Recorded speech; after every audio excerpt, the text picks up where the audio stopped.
नमस्ते. मी नितीन एरंडे. माझ्याकडे 4-5 एकर कांदा आहे.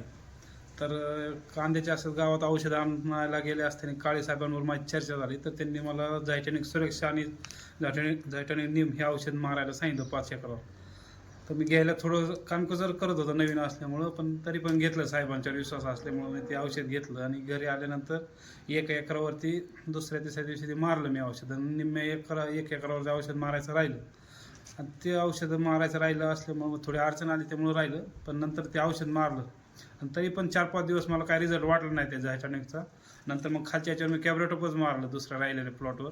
तर कॅब्रोटॉप मारल्यानंतर कॅब्रोटॉपचा हिरवा प्लॉट झाला, पण झायटॉनिकचा प्लॉट एकदम त्याच्यापेक्षा पण चांगला दिसायला लागला.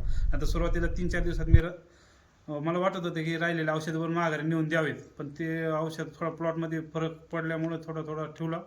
ते राहिलं ते म्हणजे प्लॉट एकच नंबर झाला. त्यामुळे हे झायटॉनिक मारलेलं आणि कॅब्रोटॉपचा आज नंतर परत पिवळा दिसायला लागला, पण झायटॉनिकचा अजूनसुद्धा त्याच्यामध्ये ते म्हणजे हिरवागारच प्लॉट दिसतोय. त्यामुळे झायटॉनिक हे औषध सुरक्षा हे चांगलंच आहे कांद्यासाठी.